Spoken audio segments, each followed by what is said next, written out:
Welcome back with another video on TryHackMe.com. This is Zahin Nazir and we are doing enumeration and brute force. This is the second part of the video. So I just resuming from where we left. Okay, so I make a two-part video so you guys don't get bored. So in the task 4, we already get the flag. We're gonna start the task 5 here. So let's get into it. And you can also see that I'm using dark reader here extension. So what will it do? It will just dim the colors here to consider it as a dark mode to save your eyes. So this is what I'm going to use on TryHackMe in order to save my eyes and yours as well. Okay, task 5. So this extension was recommended by Taylor Ramsby. Okay, so he's also another YouTuber and inspiration for all of us. So basically, I took a lot of help from his videos. I will put a link down below so you can check it out, his channel as well. Task 5, the exploiting HTTP basic authentication. Basic authentication in 2K24. Basic authentication offers a more straightforward method when securing access to the devices. It requires only a username and password, making it easy to implement and manage on devices with limited processing capabilities. Network devices such as router typically utilize basic authentication to control access to their administrative interfaces. In this scenario, the primary goal is to prevent unauthorized access with minimal setup. Okay. While basic authentication does not offer the robust security features provided by more complex schemes like OAuth specifically 2.0 and more. Right now it is 2.0, or token-based authentication. Token-based authentication basically usually is used for APIs, right? So behind the scene it is OAuth, right?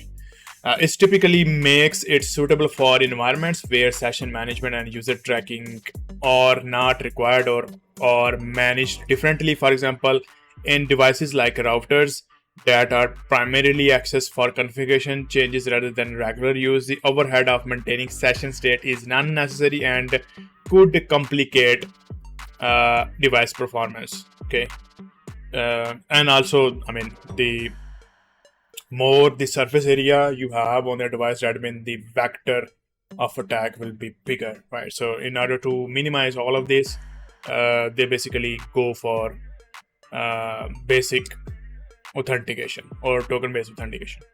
HTTP basic authentication is defined in RFC 7617. You can take a look. We can now move forward. We specify that the credential, username, and password should be transported as a base64 encoded string within the HTTP authorization header. Okay, this method is straightforward but not secure. Our non-HTTPS connection, we know already about HTTPS and non-HTTPS. We covered this one a little bit in DevSecOps learning path. Go check this out. It's there on my channel as well, along with the solutions. Connections as base64 is not an encryption method and can be easily decoded. The real threat often comes from weak credentials that can be brute forces. Yeah, that is true. And if there is no rate limiting or CAPTCHA with basic authentication, you will be surprised that your credential can be hacked or brute forced. HTTP basic authentication provides a simple challenge response mechanism for requesting user credentials. So we have client, we have server. So this is a sequence diagram. We first requested get root HTTP 1.1, and then the response come back to us HTTP 101.401 authorized HTTP authentication basic realm and staging server. So I mean, the realm can be anything here. Ask for credential. User pass the credentials with the authorization header with the basic. Then the username and password is encoded in base64, and send it over to the server. Server will check it and responds 200 if it is okay. Otherwise it will send 401 unauthorized, like it sent us before, that you don't have the access to the client, right? So there is a condition here. So this dotted line mean it will be based upon the condition if it is true, right? And they copied it from the mozilla.org HTTP authentication. All right, so let's move down a little bit. The authorization header format is as follows: authorization, then we have this colon, and then the basic, and then the credential itself. The credential will be in the base64 encoding, where the credential is the base64 encoding of the username and password will do like this. That means you cannot use this character inside the username. All right, otherwise, for example, if you use that inside user and then the colon will be here after user, the rest of thing will be considered as a password. So this could break the basic authentication, and this is also a limitation, right? So think all of this out of the box, and every time you consider something, think about the scenarios that you can break the format that they are using. So it's kind of, you know, application fuzzing that we read before. You send unexpected value and see how the application will behave. Exploitation: to demonstrate this, go to this particular URL. Okay, so we already have opened. So we have done this one. So let me close a little bit and then paste and go. Okay, so it is asking for username and password here. Input any username and password in the pop-up and capture the basic authentication request using Burp suite. So let's do that. So this is Burp suite, and username is my user and password is my password. And I will go with the sign in. Did we capture it or not? So this is the window from the previous attack that we had done. So the payload was 133, and we captured this password as well. So let's close this Discord. Of course, we don't need it anymore. And here is the proxy. This is not what we are looking for, basically. We'll capture the request again, I believe. Do we have anything here? No, we don't have anything here. So username is my user, my password.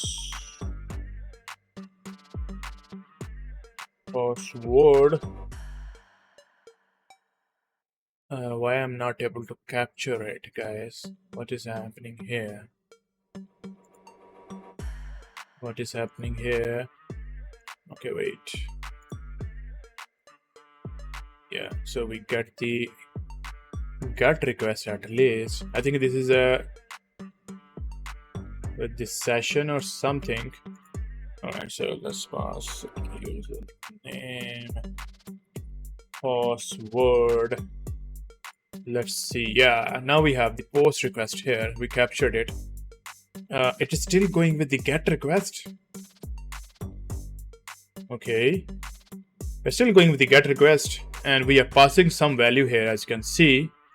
So let me give it to either repeater or intruder, and I will forward the request anyway. Let's see what we need to do here. Yes, we got this. Right click on the request and send it to intruder. We already done so. In the Burp intruder, go to the position tab. Okay, converts an action to the base64 decode. All right. Once decoded, the highlight the decoded string and click the add button in the pop-up top right. All right, we'll do that. Next is configure the payload. Go to the payload tab. So let's do this one first. Okay. So here is intruder. So it is number 3 on the tab here, and we can see it is there. So let me highlight, and it's this one. Right click on it. Convert selection. It is base64, and we want to decode it. It is decoded. Now let's put This has a parameter here. We did the parameter. Let's go to the payload. Okay, we completed all of these steps here. Next is configuring the payload. Go to the payload tab and set the payload type to simple list. Choose your preferred word list. In the demo, we will use the 500 words password.txt from sec list. If you are using the attack box, you may use the same word list located in here. User, shared word list, sec list, password, common, credential, 50 words, password. Okay. So it is in the user section. So where is the user share?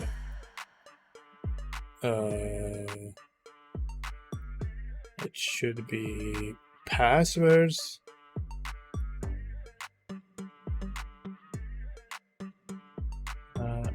What was the list name?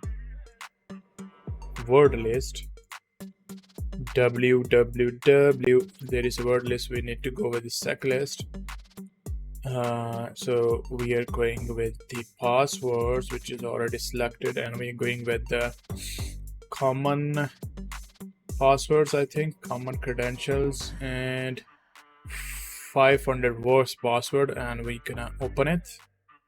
So this is what we're gonna use. One moment, did it right? Yeah, okay, we did the loading.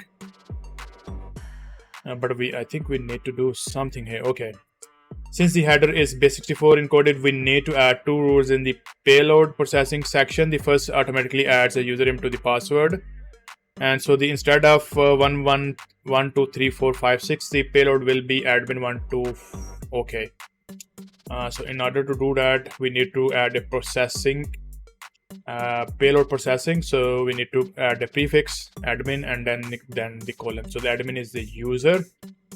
That what I was considering and what we are not doing here. So okay, add a prefix.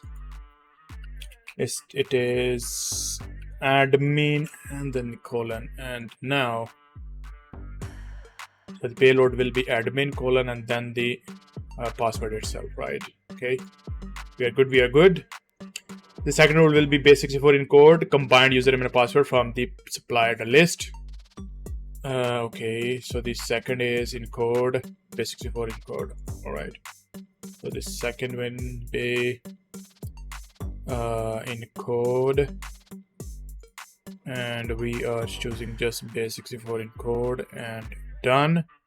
So rule will process in order. So first will be the admin, and then they will take the load from here, and then in the second rule, the payload that we have admin colon then the password itself, which is 123456, and all of it will be encoded in a base64, and this payload then will be sent to the server, right? I think this will make sense once we'll see the actual thing here. We should also remove the character is equal sign from the encoding because base64 uses equal for padding. So this is scroll down and remove the is equal sign from the list of the characters in the payload encoded section. You encoded these characters. Okay. I don't know. Yeah, for padding, if you know and have done some programming in base64 kind of thing, so you would know that if you don't do that, there will be errors coming up once you will run a particular payload, right? Once done, go back to the position tab and click the start attack button, and the attack will take up to 2 minutes. Okay, so let me do that. Okay, so we will be back once this is done. So I'm gonna pause the video for now. We are back. It's still taking a lot of time. I mean, more than 2 or 3 minutes. But as we can see that the length is more than or less than what we were expecting. And here is the THM, I think, flag. I'm not sure if this is the right flag, but let's see. Copy. go back here. When status is 200, it means that the brute force is successful. We have done so. Use the decoded base screen to log into the application again. And here is the flag. I don't know if this is the right flag or not, but let's see. Yeah, it is right flag. We get it without even logging into the server, right? Yeah, so basically what we are doing,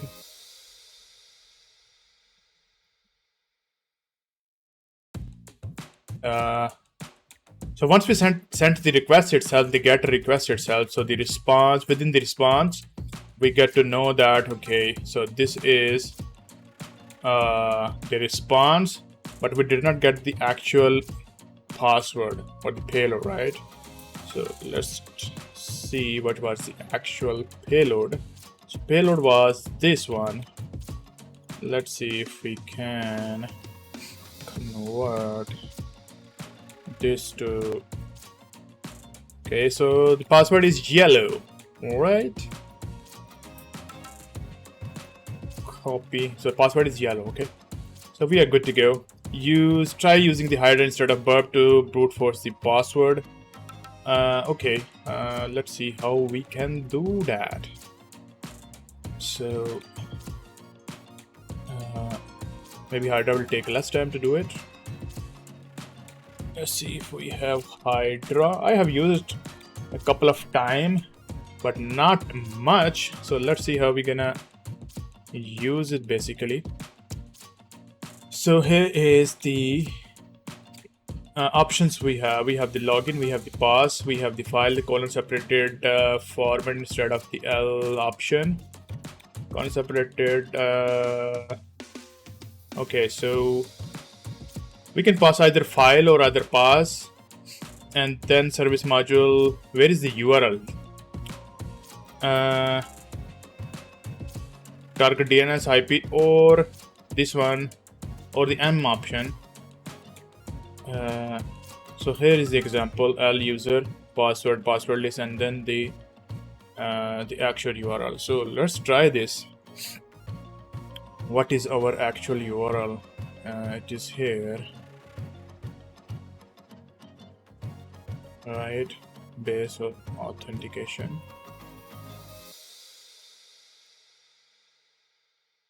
So Hydra user is admin. The bigger password list is places. Let me get the password list itself. If we go to the very root, here, share word list, I'm gonna go with the sec list, and we are going with the passwords. We're gonna go with common credentials, and this is what we are looking for. Alright, let me copy this one and paste here, and then 500 words password. Okay, now we need to mention the URL. It should be already here somewhere. Yeah, this one. Copy. So I will remove the HTTP here and paste the URL here. So let's see what happens here. I'm hopeful this will work. Even if it does not, we get to know. Okay, Hydra, man. There is no service HTTP. Most likely you mean one of the many web modules, HTTP get, HTTP form, read it up. Read it up. There is no service HTTP.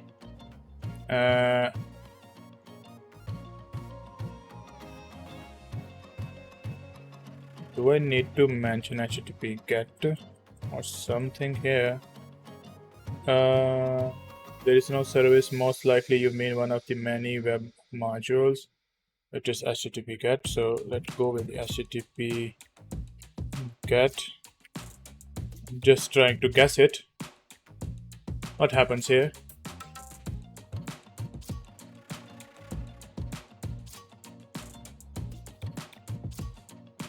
This is SSH.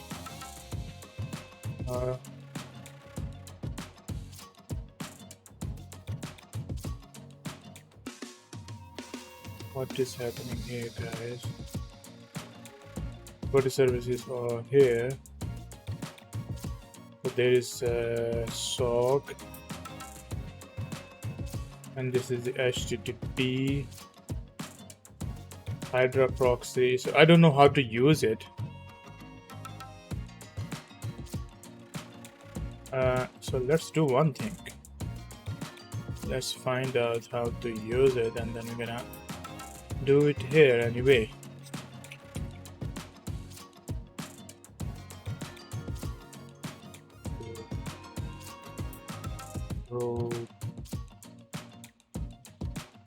Was basic auth. I'm gonna go with the English one. Accept. Let's see how we gonna do that. I just need to see the command here. So this is, I don't know what is S, maybe it is the port itself. Then the F command.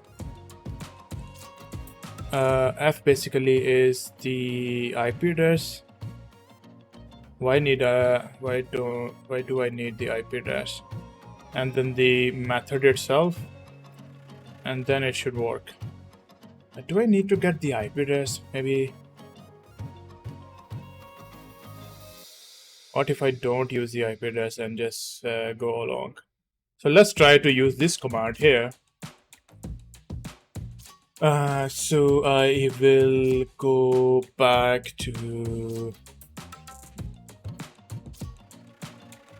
the here. All right.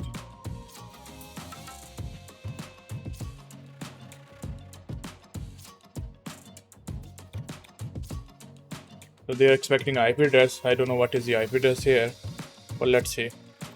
So they are expecting what we will do. So enum.thm, right? Let's see. This is what we will be using, and then we need to mention -f, and it is HTTP enum.thm. What else we are missing? We are not mentioning any port here. It's 80 already, so let's see if this will work. They are still expecting an IP address. So what is the IP address of the website itself? Yeah, so the IP address is already there in our cat, right? So let's see. Cat HTTP force. So this is the IP address 1010. So let's use that one. So in the real world, maybe multiple IP addresses are there. 10.10.239.633, and let's see if this will work.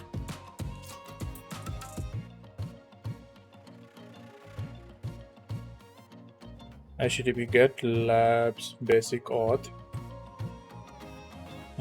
Do we need to use the authentication here, which is the port itself with S? So let's do that as well. As is 80. Hopefully. Hydra gas cracking tool. Not compiled. What is the actual error we are getting here?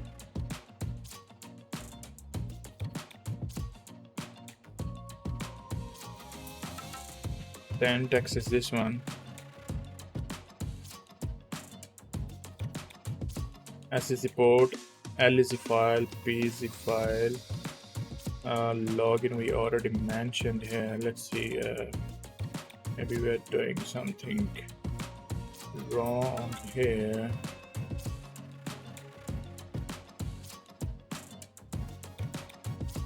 Hydra myself admin. P is the password, S is board, F is the IP address, and then the rest of it. I don't know exactly, what we are doing wrong here.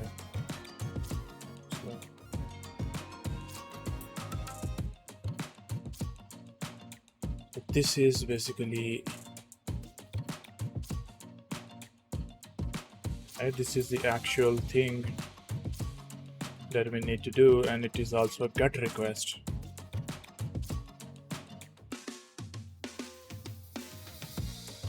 Somehow my code is not executed, so I'm gonna pause it and try to debug, and once I'm back it will be working. Okay, I think I found the issue, and issue is we don't need to pass this one like this. All right, so it's already found. It took a very less time than the Burp suit. It already found the yellow. Awesome, man. Awesome. We have completed this one as well. We are good to go. So let's go with the task 6, and then we will be done with task 6 and then 7. Okay. Task 6, OSINT, the Wayback URL and Google Docs. Digging into a web application past can be as revealing as examining it present. So the Wayback Machine is this one. Let's open that one. Think of the Internet Archive Wayback Machine as a time machine. It lets you travel back and explore older versions of the websites, uncovering files and dictionaries that are no longer visible but might still linger on the server. These relics can sometimes provide a backdoor right into the present system. Okay. For example, using TryHackMe as a target, we can see all of the website past version from 2018 to the present. Okay, really?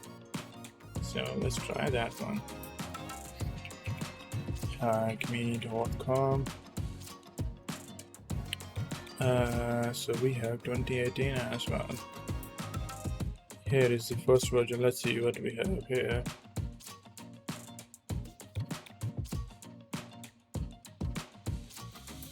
Okay, it is loading. Let it load. In the meanwhile, let's move forward. For example, using TryHackMe as target, we can see all the website previous past version from 2018 to present. Okay. To dump all of the links that are saved in the Wayback Machine, we can use a tool called Wayback URLs hosted in GitHub. We can easily install this on our machine by using the below command. Installing this tool is out of scope of this room. It is also recommended to install the tool using your own VM. Okay, so get clone this one, Wayback URL cd sudo apt golang-go, and go build an ls, and then all of this is there. And then we have the Google Docs as well. So, and then you run Wayback URL TryHackMe.com. Okay. So they have the,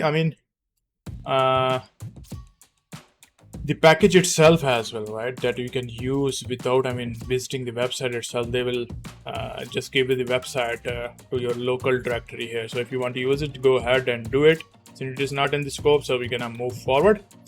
Google Docs, this is where your savvy with search engine shines by crafting specific search queries known as Google Doc. You can find the information that wasn't meant to be public. These queries can pull up everything from exposed administrative directories to log containing passwords and indices of sensitive directories. For example, to find administrative panels, cite example.com in URL admin. All right. So this is what we can use to unearth log files with the password file tab, log, password, site example. So these are the Google Docs you can use. Sometimes it does work for the very old site, but for the new sites, these Google Docs will not be that much help. Okay. Inline index of backup and the site, this one. So if you want to do, you can go ahead and use all of this. And as I told you, sometimes you got lucky and sometimes you don't. So the most of the new application that developers are developing, all of this will not be available at all, right? Conclusion: throughout this row, we have explored various aspects of the enumeration and brute force attacks on web application, equipping you with the knowledge and practical skills needed to conduct thorough security assessments. Key takeaway: effective enumeration. Proper enumeration is crucial for identifying potential vulnerabilities in web application. Using the right tools and techniques can reveal valuable information that aids in planning further attacks. Brute force efficiency. Optimizing brute force attacks involves creating intelligent word lists, managing attack parameters, and avoiding detection mechanisms like rate limiting and account lockout. Ethical responsibility: always conduct enumeration and brute force attack with the explicit permission from the system owner. Unauthorized attacks are illegal and can have severe consequences. That is very true. So do it at your own responsibility. So congratulations guys, we have done it. We have completed this room. And if you like this video, please give it a thumbs up. If you haven't subscribed, please subscribe the channel and share it with others. Help us build the robust community on this channel. And if you have any suggestions, please put it in down below in the comment section, and I will see you in the next video. Thank you very much.